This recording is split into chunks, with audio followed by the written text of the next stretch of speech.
嗨，大家好，这里是上师厨房。今天我要和大家分享的是一道山东著名的家常菜——黄焖鸡。很多餐馆以这道菜为基础做出的鸡煲饭都特别好卖，肉嫩、菜香、汤浓，盖上米饭，那别提多香了。首先要做的工作就是泡发香菇。做黄焖鸡，香菇是绝对不能少的。这道菜一般都是用鸡腿肉，一个鸡腿切2刀就可以。剁好以后，要用清水浸泡清洗几次，洗掉血水和骨头渣子，特别要小心，骨头渣子比较锋利，别划到手。我也曾尝试把骨头全都剔出来，虽然麻烦，但是吃的时候就省事儿了。至于味道，只能说略有不同。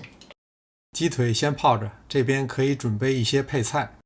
除了葱姜蒜和青红椒以外，你可以根据自己的喜好添加其他菜，最好要加一些土豆块，煮熟了以后比鸡肉味道不差。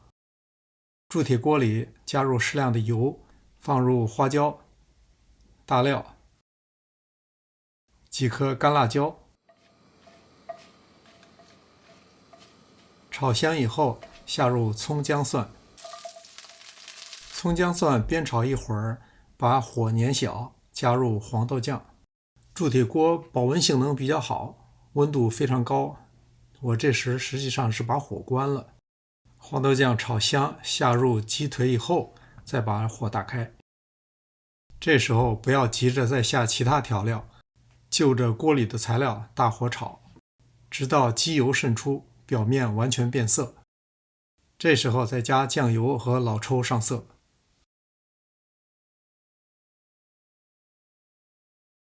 再加适量的冰糖，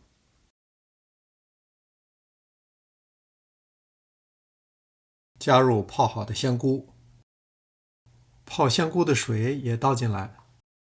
如果香菇水不够，再加入一些清水，要把所有的鸡肉都没过。大火烧开以后，撇去浮沫，转中火焖20分钟。20分钟以后，加入土豆块，再焖10分钟。10分钟以后，再看汤的浓稠情况，如果汤太多，大火收汁儿。这时候尝尝咸淡，我是没有加盐，我觉得黄酱和酱油的味道够了。在收汁儿的时候，我还配了我喜欢的小葱头，这种小葱头炖在鸡肉里边，味道特别香。加入青椒、彩椒或者你喜欢的其他蔬菜，饭拌均匀以后就可以出锅了。最后要注意的是，千万不要把汤熬干，这里边的汤就米饭特别好吃。另外，不要烧的时间过长，把青红椒都烧变色了。